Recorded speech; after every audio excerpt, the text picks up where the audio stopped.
Hello students, आज हम discuss करेंगे इलेक्ट्रिक फील्ड।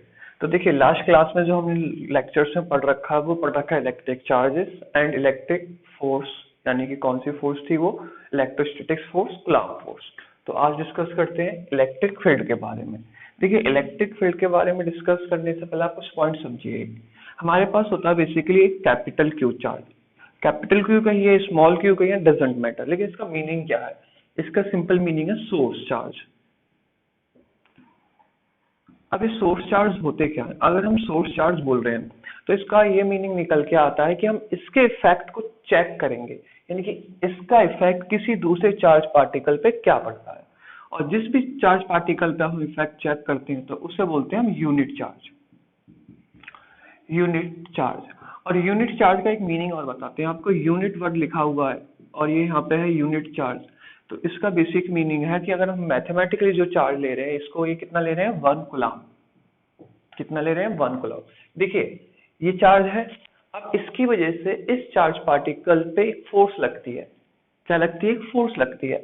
अब ये जो फोर्स इस चार्ज पार्टिकल से लगती है, जिसकी वजह से क्या होगा, अट्रैक्ट होगा या रिपेल होगा, ये आपने पढ़ रखा है। सब क्या बोलते हैं? Electrostatic force. देखिए, फोर्स ऐसे ही नहीं लगती। फोर्स के लिए आपको एक थोड़ा सा बैकग्राउंड क्रिएट करते हैं पहले थोड़ा सा। ये आपने देखा होगा, एक मैग्नेट है suppose, north pole and south pole. यहाँ पे क्या, आयरन का पीस, ये अट्रैक्ट होता है, लेकिन इसके अट्रैक्ट होने का एक रीजन होता है।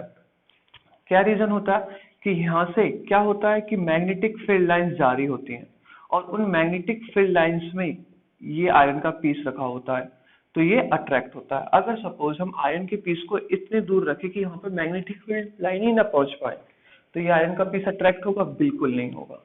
ये आयरन का पीस बिल्कुल अट्रैक्ट नहीं होगा। ये आयरन का पीस किसकी वजह से अट्रैक्ट हुआ? यानी इस पे एक फोर्स तो लगी, किसकी वजह से? मैग्नेटिक फील्ड लाइन की वजह से, या फिर 10th क्लास में पढ़ा होगा। लेकिन यहाँ पे ही सेम चीज क्या हो रही है, ये चार्ज अट्रैक्ट हो रहा है, यानी कि फोर्स को एक्सपीरियंस कर रहा है, लेकिन किसकी वजह से?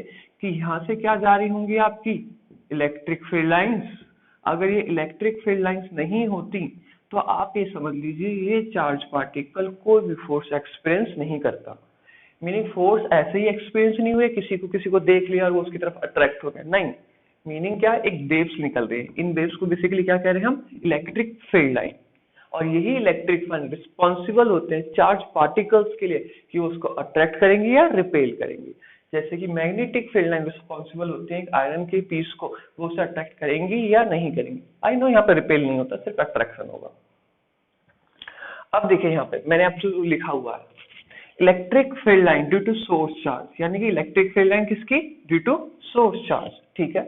इज द स्पेस, क्या मीनिंग? पूरा स्पेस होगा, यहाँ पे भी निकल रही है, ऐसा कुछ नहीं, यहाँ नहीं निकली। Is the space around the test charge. और वो क्या होगा? एक स्पेस होगा around the test charge in which it experience a force. और वो क्या एक्सपीरियंस करेगी? फोर्स को एक्सपीरियंस करेगी। सिंपल वर्ड्स में आप इतना समझिएगा, ये है क्या मीनिंग? कोई भी चार्ज पार्टिकल बिना इलेक्ट्रिक फील्ड लाइन के अट्रैक्ट नहीं हो सकता। और वो इलेक्ट्रिक फील्ड लाइन किसकी वजह से क्रिएट होंगी? सोर्स चार्ज की वजह से। अगर कोई चार्ज पार्टिकल अट्रैक्ट हो रहा है या रिपेल हो रहा है तो इतना समझ लीजिएगा उस पॉइंट तक क्या पहुंच रही है? इलेक्ट्रिक फील्ड लाइंस पहुंच रही है। अगर वो यहाँ तक इलेक्ट्रिक फील्ड लाइन, सपोज हम इन इलेक्ट्रिक फील्ड लाइंस को किसी भी तरह से करके क्या कर दें, यहाँ पे प्रिवेंट कर दें, यहाँ से रोक दें, कुछ भी करिए, तो ये चार्ज पार्टिकल कोई भी अट्रैक्टिव या रिपल्सिव फोर्स एक्सपीरियंस नहीं करेगा। इसके एक्सपीरियंस करने का मेन रीजन यही है कि ये इलेक्ट्रिक फील्ड लाइंस के अंदर आ पा रहा है। अगर ये इलेक्ट्रिक फील्ड लाइंस के अंदर नहीं आ पाएगा तो समझ लीजिए इस पर अट्रैक्टिव और रिपल्सिव फोर्स नहीं लगेगी। है बेसिकली फोर्स, लेकिन वो इफेक्ट किसका है? इलेक्ट्रिक फील्ड का। और किसके इलेक्ट्रिक फील्ड का? सोर्स चार्ज का। ये थी आपकी इलेक्ट्रिक फील्ड। ये तो हो गया थ्योरेटिकल कंसेप्ट। जब आप न्यूमेरिकली करोगे तो हमें मैग्नीट्यूड बताना होगा, what is the magnitude of electric field. तो मैग्नीट्यूड के लिए जो हम बात करते हैं, electric field intensity word use कर लेते हैं। देखिएगा,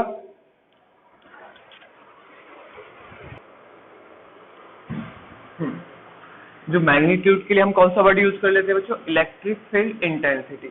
अब मैग्नीट्यूड की इलेक्ट्रिक फील्ड इंटेंसिटी यूज कर रहे हैं, लेकिन हो सकता है कि आपसे सिंपल बोला जाए what is the find out the electric field. Logic वही है, इलेक्ट्रिक फील्ड बोला जा रहा हो या इलेक्ट्रिक फील्ड स्ट्रेंथ बोला जा रहा हो या इलेक्ट्रिक फील्ड इंटेंसिटी बोला जा रहा हो, तो मीनिंग क्या है? मैं फाइंड आउट क्या करना है? मैग्नीट्यूड। तो देखिए, मैग्नीट्यूड के लिए क्या कंसेप्ट आता है, अब समझिए थोड़ा सा। ये तो हो गया अलग। मैग्नीट्यूड का एक सिंपल फॉर्मूला होता है बच्चों, क्या होता है? Electric field equal to force divided by Q naught. अब ये था क्या? अब इसी को लीजिए, सेम चीज को, ये कौन सा चार्ज है? Capital charge. ये कौन सा चार्ज है? Small charge. तो बताइए फोर्स क्या निकल के आई?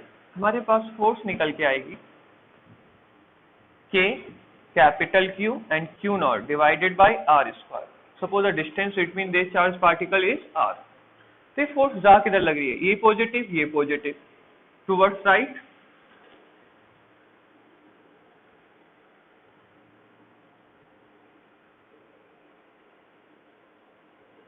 लेकिन हमें फोर्स नहीं निकालनी थी, हमें क्या निकालना था? Electric field. तो इलेक्ट्रिक फील्ड क्या हो गया? Force upon Q naught. अब देखिए हमने यहाँ पे क्यू नॉट लिखा है, अगर ध्यान समझे, अगर यहाँ पे बच्चों क्यू नॉट की जगह कोई दूसरा चार्ज होता, कोई भी चार्ज, तो हम उसको ही लिखते। लॉजिक क्या? जिस पे हम एक्सपीरियंस कर रहे हैं फोर्स को, फोर्स डिवाइडेड बाय उस चार्ज को लिखा जाएगा। जिसकी वजह से एक्सपीरियंस कर रहे हैं, जिसकी वजह से फोर्स लग रही है, उसको बिल्कुल नहीं लिखते हैं। तो देखिए ये इसका फॉर्मूला हो गया, क्या हो गया? K capital Q Q naught divided by R square and Q naught से ये क्यू नॉट कैंसिल हो गया, तो क्या निकला आपका finally? K capital Q divided by R square and towards right side. अब ये क्या मीनिंग है टूवर्ड्स राइट साइड का? यानी कि the direction of electric field same as the direction of electric force. जो इलेक्ट्रिक फोर्स की डायरेक्शन होगी वही किसकी डायरेक्शन होगी? इलेक्ट्रिक फील्ड की डायरेक्शन होगी। ये चीज क्लियर है? अब देखिए इसकी एसआई यूनिट की बात कर लेते हैं। अगर मैं आपसे कहूँ इसमें जो एसआई यूनिट होती है, देखिए ये आपका एक कंसेप्ट और आ जाता है, what is the electric field due to a point charge. What is the electric field, समझिए ध्यान से, what is the electric field due to a point charge. तो हमने इलेक्ट्रिक फील्ड तो निकाली है पॉइंट चार्ज की वजह से, क्या निकलती है? हाँ आप ये कह सकते हो सोर्स चार्ज। अगर यहाँ पे कैपिटल क्यू है तो कैपिटल क्यू लिख लीजिए, अगर यहाँ पे 5 कूलम है तो यहाँ 5 कूलम लिख लीजिए, यहाँ 6 कूलम है तो यहाँ 6 कूलम लिख दीजिए। ये सिंपल फॉर्मूला हो जाता है आपका electric field due to a point charge की वजह से। ऐसा यूनिट क्या होती है? देखिए फोर्स की क्या होती है? न्यूटन। चार्ज की क्या होती है? कूलम। तो न्यूटन पर कूलम, ये क्या होगी इसकी ऐसा यूनिट।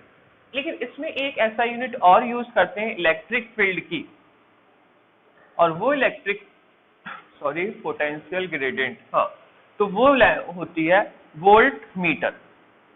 अब देखिए इसके बारे में अभी हम थोड़ा सा आगे बताएंगे, ये वोल्ट मीटर आता कैसे है, क्योंकि ये आपको ये फॉर्मूला क्लियर हो गया, इससे हमने ये निकाली है। लेकिन इसकी वोल्ट मीटर भी होती है जिसपे क्वेश्चन पूछे गए हैं एक दो बार।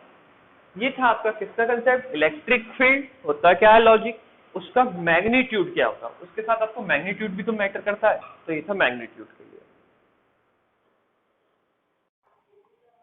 आप लोग वीडियो को पॉज करके नोट कर लीजिए।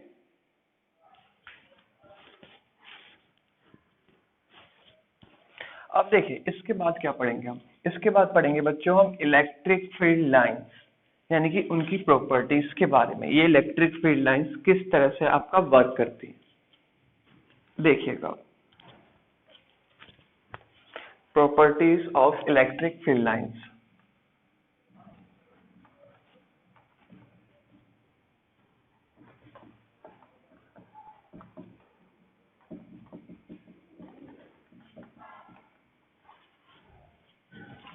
देखिए यानी कि इलेक्ट्रिक फील्ड लाइंस जो वर्क करती हैं आपकी, वर्क मीनिंग उनकी लाइन की प्रॉपर्टीज क्या होती है, वो काफी मेन है आपको समझने के लिए, और वो आपको थोड़ा ध्यान से समझना है। सबसे पहले लेते हैं हम चार्ज पार्टिकल्स, यानी कि थोड़ा कंसेप्ट के साथ समझिए। ये है एक पॉजिटिव चार्ज, ये है निगेटिव चार्ज। तो देखिए इससे क्या होगा? पॉजिटिव चार्ज से ऑलवेज क्या निकल होता है? इलेक्ट्रिक फील्ड लाइंस बाहर निकलेंगी। अगर पॉजिटिव चार्ज है तो इलेक्ट्रिक फील्ड लाइंस ऑलवेज क्या निकलेंगी? आउटसाइड।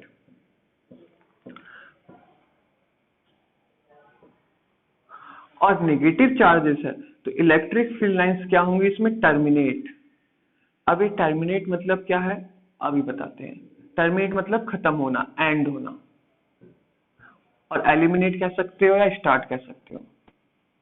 तो पॉजिटिव चार्ज पार्टिकल से इलेक्ट्रिक फील्ड लाइंस क्या निकलती हैं? बाहर निकलती हैं, यानी कि स्टार्ट होती हैं। नेगेटिव से क्या होती है? एंड होती है, यानी कि स्टार्ट फ्रॉम पॉजिटिव चार्ज, ठीक है, एंड इन नेगेटिव चार्ज। और ये खत्म कहाँ होती है? नेगेटिव चार्ज में। अब देखिए आपको इससे एक छोटी सी चीज क्लियर हो जाएगी, हम पॉजिटिव और नेगेटिव चार्ज पार्टिकल को सेपरेट आउट कर सकते हैं। तो सेपरेट आउट करने का मतलब क्या है? जैसे आपका एक मैग्नेट था, मैग्नेट में हम नॉर्थ और साउथ पोल को कभी सेपरेट आउट नहीं कर सकते।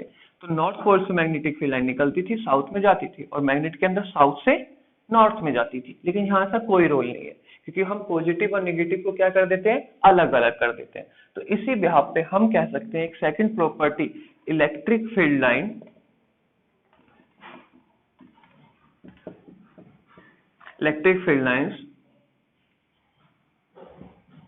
नॉट फॉर्म क्लोज लूप, यानी कि ये क्लोज लूप फॉर्म नहीं करती। किस तरह से? कि पॉजिटिव में से निकलेगा नेगेटिव में जाएगा, ऐसा नहीं है। अगर हम इन्हें पास पास बना देंगे पॉजिटिव नेगेटिव तो बिल्कुल होगा, लेकिन वो पास होने पर, लेकिन हमारे चांसेस क्या? नेगेटिव को अलग पॉजिटिव को अलग प्लेस कर सकते हैं। तो ये close loop magnetic field line की तरह से फॉर्म नहीं होता इनमें। एक और चीज, ये इलेक्ट्रिक फील्ड लाइन और इलेक्ट्रिक फील्ड लाइन पॉजिटिव और नेगेटिव से जो निकलते हैं, इसकी मेन कंसेप्ट है क्या है? इनका एलिमिनेटिंग और टर्मिनेटिंग, यानी कि इनका स्टार्टिंग और एंडिंग पॉइंट ऑलवेज 90 डिग्री होता है। जैसे कि मान लीजिए एक स्फीयर है, इसी को ही बोल रहे हैं बच्चों, ये एक स्फीयर है और इस पर सब पे क्या है? पॉजिटिव चार्जेस है। पहले तो हमने एक सिंपल पॉइंट लिया था। तो यहाँ से ध्यान से देखिएगा, जो मैग्नेटिक फील्ड लाइंस निकलेंगी वो हमेशा किससे निकलेंगी? 90 डिग्री से। यानी कि मैग्नेटिक फील्ड लाइंस जो आपकी स्टार्ट होती हैं, सपोज ये स्फीयर है नेगेटिव चार्जेस का, तो इसमें जो सारी चीजें इलेक्ट्रिक की बात हो रही है। तो यहाँ पे जो इलेक्ट्रिक फील्ड लाइंस आएंगी, वो इलेक्ट्रिक फील्ड लाइंस आएंगी किस एंगल पे आएंगी? 90 डिग्री एंगल्स पे। अब इससे क्या लॉजिक क्लियर होता है आपको? यानी कि इलेक्ट्रिक फील्ड लाइंस या तो स्टार्ट हो या एंड हो, ऑलवेज कौन से पे होती है? 90 डिग्री। देखिए डजेंट मैटर वो बाद में क्या एंगल बनाएंगी, यानी कि स्टार्ट एंड एंड पॉइंट, या in starting and end point always electric field lines form 90 degree angle with surface. यानी कि इलेक्ट्रिक फील्ड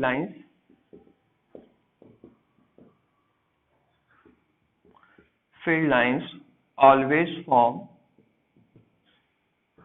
या ऑलवेज परपेंडिकुलर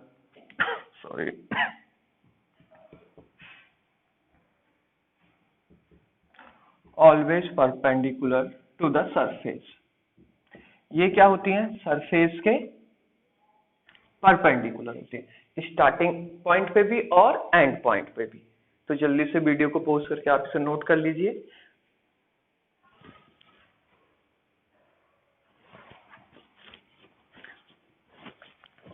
अब देखिए इसी के बाद जस्ट हमने ये बोल दिया स्टार्ट होती है, एंड होती है, क्लोज लूप फॉर्म नहीं करती, ठीक है, और 90 डिग्री पे होती है। जरा अब एक सिंपल कंसेप्ट और देखिए, कौन सी प्रॉपर्टी थी? आई थिंक थर्ड थी है, फोर्थ देखिए। बच्चों हमने सरफेस बनाया कुछ इस तरह से, ये सरफेस है आपका, आप कहोगे ये कैसा सरफेस है? बस मान लो बच्चों पॉजिटिव चार्ज का क्या है? एक सरफेस है, यानी कि एक वायर है, ठीक है, उससे पॉजिटिव पॉजिटिव पॉजिटिव चार्जेस। तो देखिए अब इससे क्या होगा, हमने अभी आपको बताया था ये 90 डिग्री पे जाएगा, ठीक है, बाहर निकलते समय, और ये भी क्या जाएगा? 90 डिग्री पे जाएगा। तो इस तरह से तो आपको अभी साफ दिख रहा होगा ये इंटरसेक्ट हो रहे हैं, ठीक है, पर ऐसा पॉसिबल नहीं है, बिल्कुल पॉसिबल नहीं है ऐसा। क्या होगा? कुछ भी हो, ये इस तरफ बैंड हो जाए, ये इस तरफ बैंड हो जाए। देखिए और भी है, मैं ये नहीं कह रहा और नहीं है, लेकिन आप समझिए एलिमिनेटिंग पॉइंट यानी कि स्टार्टिंग पॉइंट या एंडिंग पॉइंट ऑलवेज सरफेस से 90 डिग्री होगा। बाद में वो हो सकता है कि एक दूसरे से क्या हो जाए? बैंड हो जाए, यानी कि दूर चले जाएं। तो ये दूर जाने से आप एक कंसेप्ट समझिएगा। कैसे कंसेप्ट? यानी कि हमने ये तो बता दिया इलेक्ट्रिक फील्ड लाइंस आपकी पॉजिटिव से निकलती हैं, नेगेटिव में जाती हैं, सरफेस से 90 डिग्री होती है, क्लोज लूप फॉर्म नहीं करती, और ये क्या बताएगा? इंटरसेक्ट भी नहीं करती। यानी कि इलेक्ट्रिक फील्ड लाइंस क्या कर सकते हैं? डू नॉट इंटरसेक्ट, यानी कि इंटरसेक्ट भी नहीं करती। और एक और एग्जांपल दें हम आपको, तो देखिए ये पॉजिटिव चार्ज एक साथ लिया और ये नेगेटिव चार्ज हमने ये भी पॉजिटिव चार्ज एक साथ लिया। पॉजिटिव से क्या हो रहा है? फील्ड लाइंस निकलेंगी, ये तो आप समझ चुके हो कि सरफेस से निकलते समय एंगल ऑलवेज क्या रहेगा, 90 ही रहेगा, ऐसा कुछ नहीं है। यहाँ से भी, लेकिन अब रोल आता है क्या कि अब यहाँ से सपोज एक इलेक्ट्रिक फील्ड लाइन निकलती है और यहाँ से निकलती है, तो क्या कर लेगी, वो इंटरसेक्ट कर लेगी। और हमने क्या बोल दिया, वो इंटरसेक्टिंग पॉसिबल ही नहीं है, तो इसका मतलब ये ऊपर ऐसे बैंड हो जाएंगी, इस तरफ बैंड हो जाएंगी। समझ में आ गया होगा आपको, इस तरह से ये क्या हो जाएंगी, बैंड हो जाएंगी, यानी कि एक दूसरे से इंटरसेक्ट तो बिल्कुल नहीं होना है। तो अब इन डायग्राम से आपके 2 पॉइंट क्लियर होंगे। पहला पॉइंट देखिए, फोर्थ पॉइंट क्या क्लियर होता है, क्या है, electric field lines never intersect each other, यानी कि ये एक दूसरे से क्या नहीं करती, सिर्फ इंटरसेक्ट नहीं करती। सॉरी, सिर्फ वर्ड गलत लगा दिया, क्या नहीं करती, इंटरसेक्ट नहीं करती। सपोज मान लीजिए, थोड़ा सा समझिए इसको भी, अगर ये इंटरसेक्टिंग कर लेती है, ये लाइन आ रही है आपकी एक और ये लाइन आ रही है, ये इंटरसेक्टिंग कर लेती है, तो ध्यान से देखिए इंटरसेक्टिंग का मतलब क्या होता है।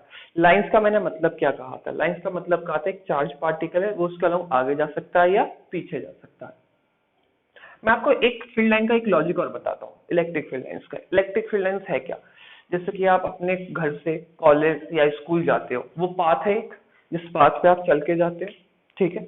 आप अपने आप को समझो चार्ज पार्टिकल, और जो पाथ है उसको समझिए इलेक्ट्रिक फील्ड लाइंस। तो मीनिंग चार्ज पार्टिकल्स के लिए इलेक्ट्रिक फील्ड लाइन क्या, एक पाथ है।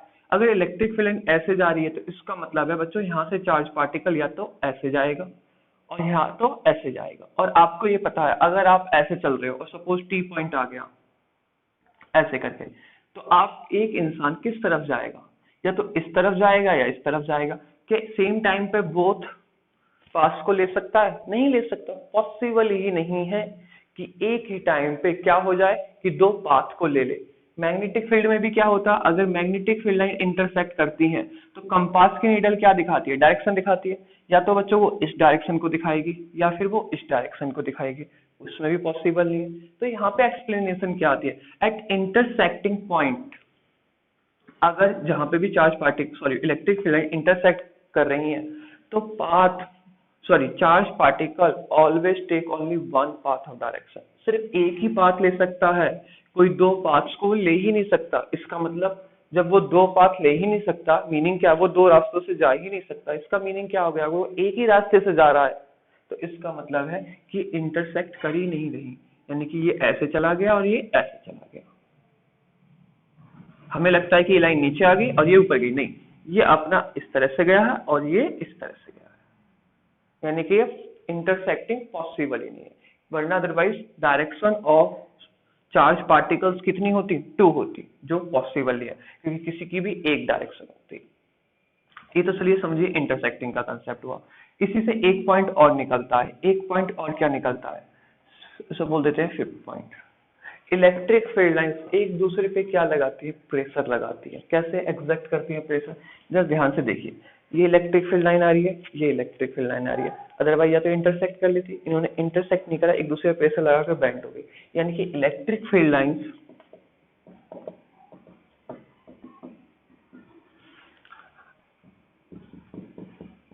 electric field lines also exert pressure each other। क्या करेंगी, वो एक दूसरे पे प्रेशर भी लगाती हैं। लेकिन ये सेम चार्जेस की बात हो रही है, एक पॉजिटिव और नेगेटिव होता तो वो प्रेशर नहीं लगाती, यानी कि दूर दूर नहीं जाती, पास पास आती। देखिए कैसा दिखाते हैं हम, उसी पॉइंट को समझिए अभी, 6 पॉइंट को। सपोज ये पॉजिटिव है और ये नेगेटिव है, तो पॉजिटिव से इलेक्ट्रिक फील्ड लाइंस क्या होंगी, आपकी बाहर निकलेंगी, तो बाहर निकलेंगी, यहाँ इस तरह से बाहर निकली। नेगेटिव में क्या होगा, अंदर जाएंगी। लेकिन ये पॉजिटिव ये नेगेटिव, तो ध्यान से देखिए क्या हो रहा है, यहाँ से बाहर निकली और ये अंदर गई, तो ये लाइन दोनों के लिए काम करे। तो प्रेशर कब अप्लाई हो रहा है, जब सेम चार्जेस रहेंगे, लेकिन पॉजिटिव नेगेटिव है तो क्या करेंगे, स्मॉल पाथ की कोशिश करेंगे। ये इस तरह से हो गया, ये देखिए। अब बताइए यहाँ पे क्या कोशिश करी जा रही है। अगर मैं यहाँ से आपको बच्चों एक सिंपल सा वर्ड को बोलूं तो लेंथ कॉन्ट्रैक्शन, यानी कि इलेक्ट्रिक फील्ड लाइन चाहती हैं कि हमारा रास्ता कम से कम हो। जैसे कि आप अपने घर से स्कूल जाना चाह रहे हो, ठीक है, आप अपने घर से स्कूल जाना चाह रहे हो तो क्या सोचोगे, पाथ तो बहुत है आपके पास, लेकिन कौन से पाथ को आप अटेम्प्ट करने की कोशिश करोगे, जिस पाथ पे आपका शॉर्टेस्ट टाइम लगे या वो शॉर्टेस्ट डिस्टेंस हो।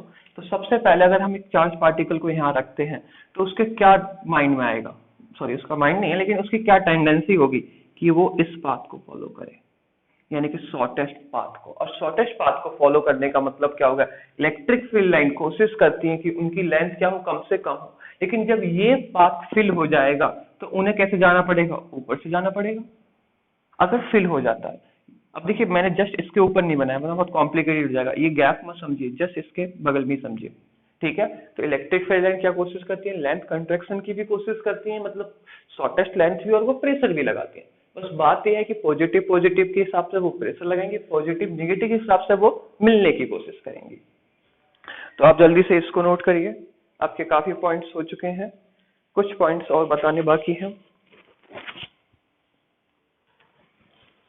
पॉज करके बच्चों वीडियो को नोट कर लेना, वीडियो को नोट नहीं कर रहे मतलब बोर्ड पे लिखे हुए को नोट कर लेना। क्या करें, मॉर्निंग मॉर्निंग में लेक्चर रिकॉर्ड करने पड़ते हैं तो माइंड भी थोड़ा सा टाइम लेता है जगने में। अब देखिए, अब आपके कुछ छोटे छोटे से पॉइंट्स और हैं, मुझे याद नहीं रहा बच्चों 6 था 7 था, इसलिए सिंपल हैशटैग बोल देता हूं इसे। अब देखिए, electric field lines always continuous,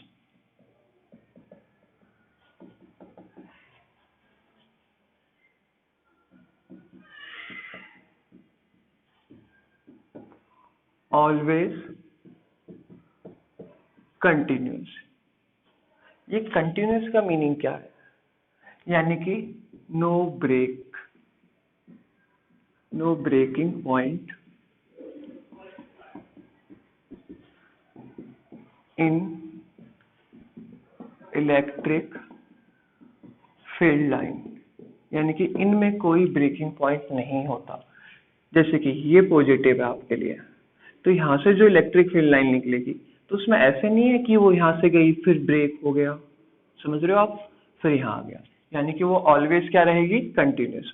अब ब्रेकिंग पॉइंट को एक्सप्लेन करने का मेन रीजन ये कह सकते हो, जैसे कि मान लीजिए आप घर से स्कूल गए, सिंपल बात समझिए, मैं आपको सारी चीजें इसी कंसेप्ट से समझा दूंगा, ठीक है ना।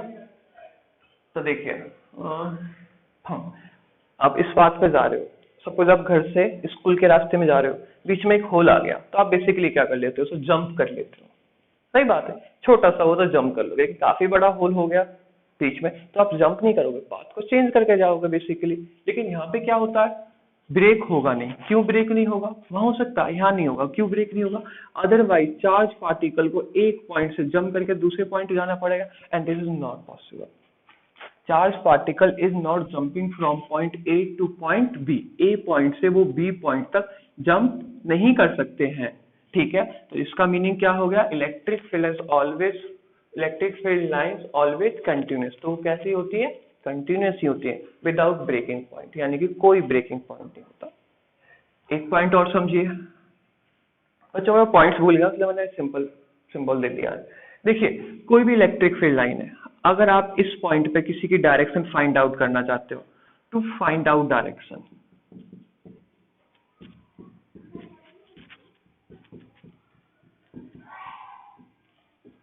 एट एनी पॉइंट, तो उसके लिए हम क्या यूज करते हैं, उसके लिए यूज करते हैं हम टेंजेंट का।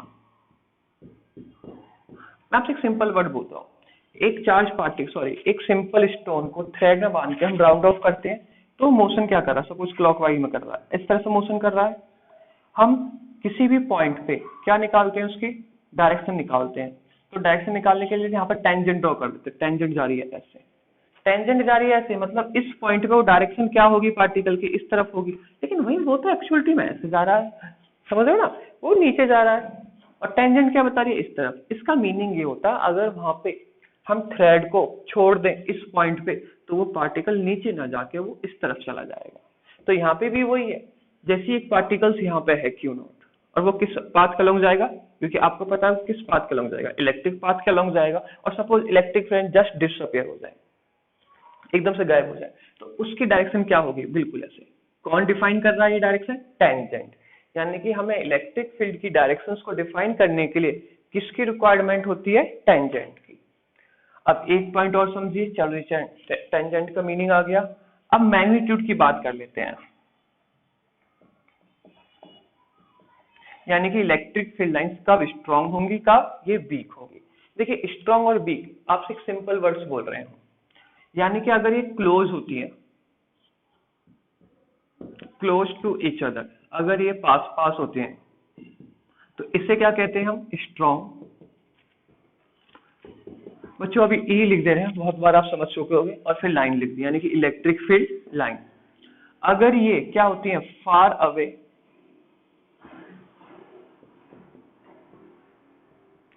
ईच अदर, यानी कि एक दूसरे से दूर दूर होती है, तो इसे क्या बोलते हैं, वीक इलेक्ट्रिक फील्ड लाइन। तो ये कैसी होंगी, वीक होंगी। अगर ये पास पास होंगी, आप इस एग्जांपल से समझिए,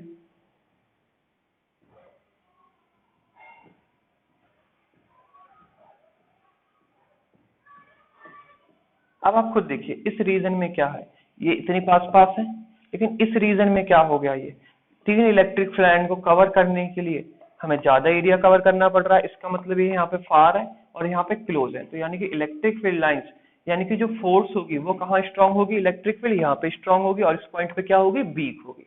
आप सिंपली एक डेफिनेशन बोल सकते हो, यानी कि मैग्नीट्यूड बताने के लिए, how many electric field lines pass through यानी क्लोज सरफेस एरिया या यूनिट एरिया। तो यहाँ पे एरिया अगर 1 सेंटीमीटर का था, तो हमें यहाँ पे क्या करना पड़ा, उसको बढ़ाना पड़ गया, और बढ़ाना पड़ गया मीनिंग क्या हो गया, तो ये वीक हो गई। तो ये सारी प्रॉपर्टीज थी आपकी किस चीज की, इलेक्ट्रिक फील्ड लाइंस की। और इसके जस्ट बाद आता है आपका इलेक्ट्रिक फ्लक्स। नोट कर लिया होगा सभी ने, वरना वीडियो को पॉज करके बच्चों नोट कर लीजिए, एक बार में हो जाता है ना पोस्ट।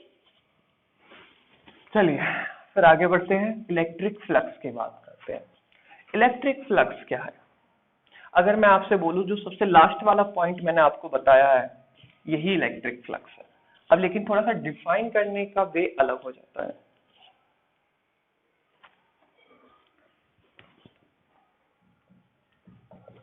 इलेक्ट्रिक फ्लक्स, तो इसका सिंबल होता है बेसिकली फाई। क्या यूज करते हैं हम, फाई। अब देखिए इस सिंबल्स की बात करते हैं, सिंबल नहीं सबकी बात करेंगे। पहली चीज तो ये समझिए स्केलर क्वांटिटी है, नहीं डॉट प्रोडक्ट है। ये क्या है बेसिकली, डॉट प्रोडक्ट। ये क्या है, डॉट प्रोडक्ट। और आपको पता है डॉट, और दो लिख दिया मैंने, डॉट प्रोडक्ट क्या होते हैं, स्केलर होते हैं। क्या होते हैं, स्केलर क्वांटिटीज होती हैं। अब लेकिन चलिए है क्या, ये तो पता लगे। फाई का मतलब क्या है, फाई का सिंपल मीनिंग है number of electric field line passes through any closed surface area. Electric field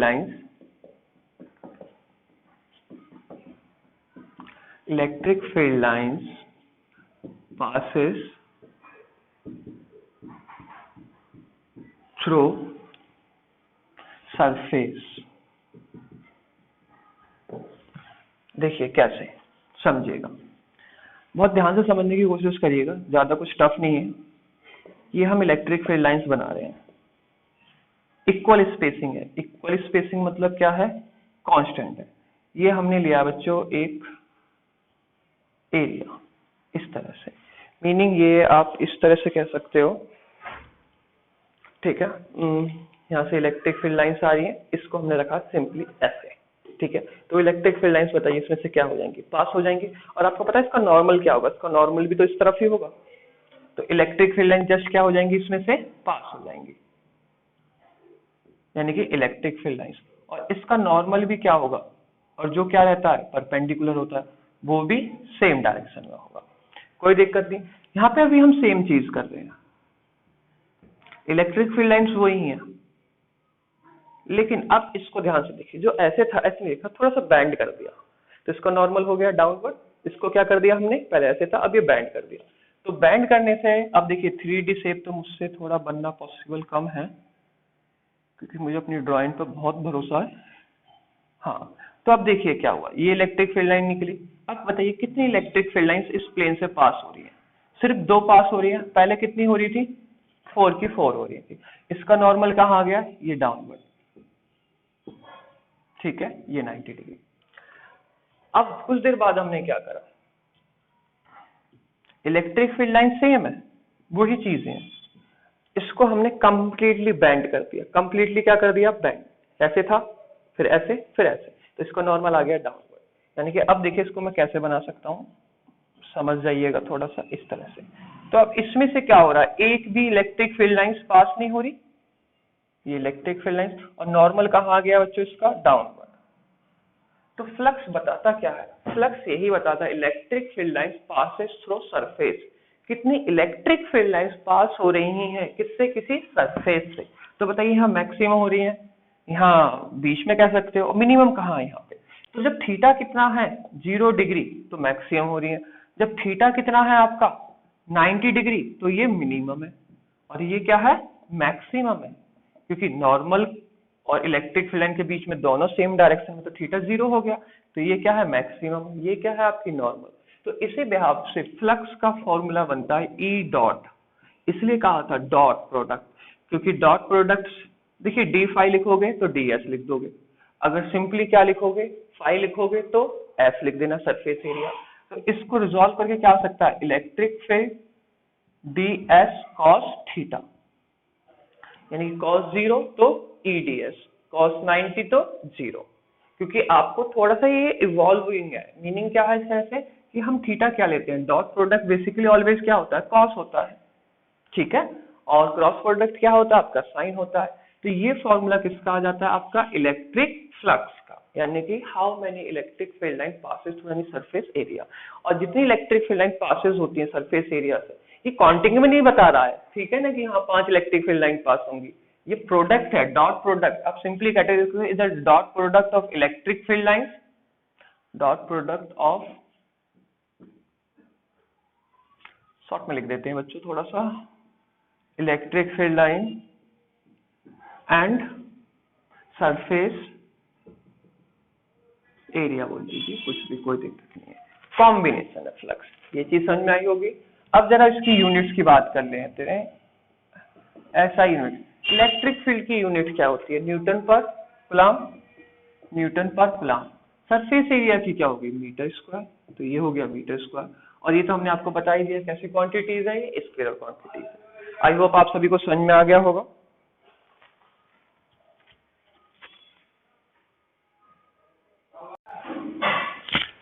तो स्टूडेंट्स आप सभी इस टॉपिक को नोट कर लीजिए, तो इसके आगे डिस्कस करते हैं हम इलेक्ट्रिक डाइपोल। स्क्रीनशॉट तो नहीं लेते हो, क्या कर सकते हैं, कोई बात नहीं, बस देखिए डजेंट मैटर आप क्या करते हो, द मैटर थिंग इज आपको बस पढ़ना है, ठीक है ना, चीजें समझ में आनी चाहिए और अच्छी लगनी चाहिए। ऐसा नहीं लगना चाहिए कि कुछ हम मेमोराइज कर रहे हैं, इतना ज्यादा मेमोराइजिंग पे ना जाके थोड़ा सा अंडरस्टैंडिंग करो। क्योंकि देखो हर एक सब्जेक्ट की अपनी एक आउटलाइन होती है, अपना एक पैटर्न होता है उसे पढ़ने का। अब ऐसा नहीं कि इस पैटर्न से आप सारे सब्जेक्ट पढ़ सकते हो, एटलीस्ट मैथ फिजिक्स तो पढ़ सकते हो। अब देखिए electric dipole, electric dipole, electric dipole होता क्या है, इसको समझिए। देखिए region and pair of equal and opposite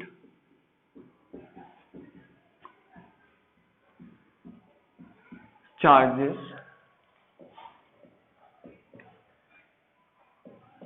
separated by a small distance, इसी को क्या कहते हैं हम, इलेक्ट्रिक डाइपोल। यानी कि आपका एक नेगेटिव चार्ज एक positive charge amount in magnitude same है। इक्वल एंड अपोजिट चार्ज का मीनिंग बस यही है कि से देखिए मैग्नीट्यूड में क्या है, इक्वल है, ठीक है, और साइन में क्या है, अपोजिट है। साइन में कैसा है ये, अपोजिट, यानी कि एक पॉजिटिव होगा एक नेगेटिव होगा, और सेपरेटेड होगा ए स्मॉल डिस्टेंस, कोई लार्ज डिस्टेंस नहीं होगा। स्मॉल डिस्टेंस को हम नाम दे रहे हैं 2a, 2b, 2c, 2d, कुछ भी दीजिए। एक चीज बच्चों के माइंड में ख्याल आता है ए क्यों नहीं दे रहे, तो बच्चों हम जब बाद में इसका एक्सप्रेशन करेंगे, इसके से इलेक्ट्रिक फील्ड निकालेंगे, हमें हाफ हाफ करना पड़ेगा। तो a/2 थोड़ा कंफर्ट फील नहीं कराता, इसलिए तो हम पहले नाम देते रहते हैं इसका स्मॉल डिस्टेंस बाई 2a। देखिए इसके बारे में अगर मैं आपसे बात करूं, ये हो गया इलेक्ट्रिक डायपोल, सिंपल एक इंस्ट्रूमेंट, लेकिन एक इंस्ट्रूमेंट की प्रॉपर्टीज होती है, उसे बोल देंगे यहाँ पे इलेक्ट्रिक डायपोल मोमेंट, जिसको डिनोट करा जाता है P। It is a vector quantity. Electric dipole moment क्या है ये, P। अब ये P है क्या, इट इज अ प्रोडक्ट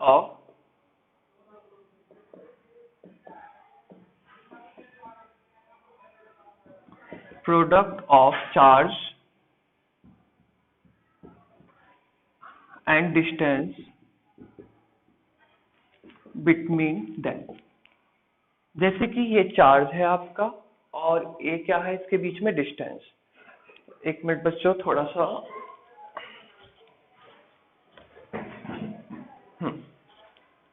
देखिए, it is the product of charge and distance between them. इसका मीनिंग है कि ये जो चार्ज है और उनके बीच में डिस्टेंस है, ये सिंपली क्या होता है, उसका प्रोडक्ट होता है, तो Q into 2a।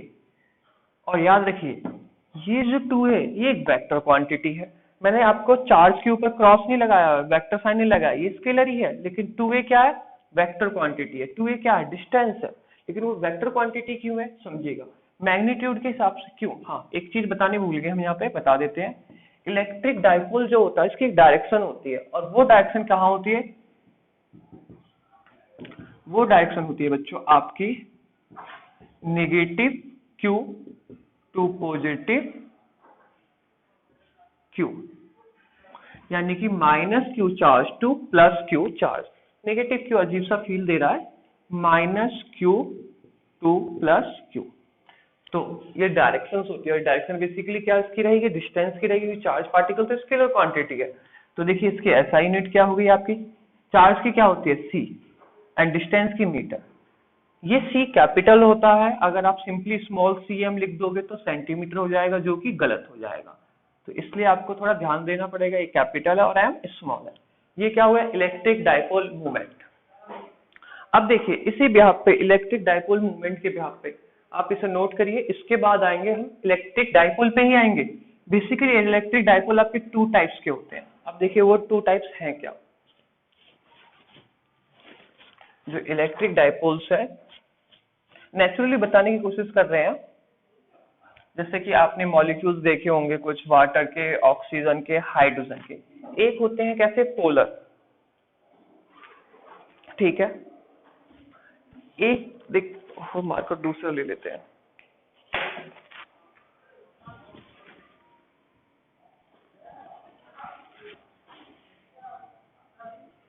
Polar molecules, non polar molecules.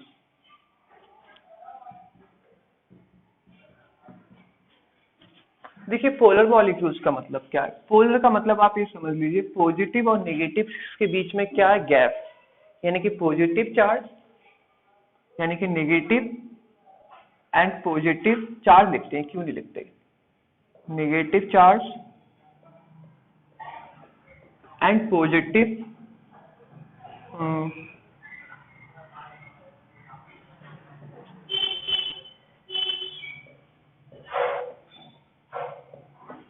Separated.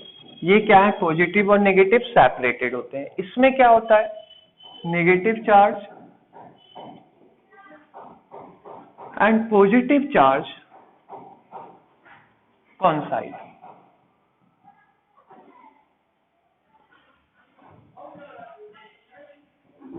यानी कि एक ही पॉइंट पे लाई करते हैं। इसका क्या मान लीजिए, नेगेटिव ये है तो ये पॉजिटिव होगा। इसमें क्या होगा, एक ही पॉइंट को हम नेगेटिव भी कहेंगे और उसी पॉइंट को हम पॉजिटिव भी कहेंगे। पॉइंट एक ही है, वही आपका नेगेटिव, वही आपका पॉजिटिव है। अब देखिए इसका एग्जांपल देखिए, सिंपल सा HCl, ये H का मॉलिक्यूल और ये Cl का मॉलिक्यूल। तो याद रखिए इनके बीच में ये H का मॉलिक्यूल है, ये Cl का मॉलिक्यूल है, तो इनके बीच में एक गैप होता है। तो ये क्या होता है, स्लाइटली पॉजिटिव, ये क्या होता है, स्लाइटली नेगेटिव। तो बताइए इसकी डायरेक्शन किस तरफ होगी, नेगेटिव टू फ्री। आपको डाइपोल मोमेंट कितना होगा, चार्जेस इनटू क्या होगा, डिस्टेंस जो भी है। लेकिन वैसे ही आप लीजिए ऑक्सीजन, अब सपोज ये ऑक्सीजन है, आपको पता है इसका सेंटर तो एक ही है। अब मैं एक ही सेंटर से बच्चों दो बना कैसे सकता हूं, समझ लेना, थोड़ा सा फील ले लेना, केमिस्ट्री की नॉलेज ज्यादा नहीं है मुझे। ये इसका एक दूसरा, सपोज एक ऑक्सीजन, एक ही दूसरा ऑक्सीजन, नेसेंट ऑक्सीजन समझ लीजिए।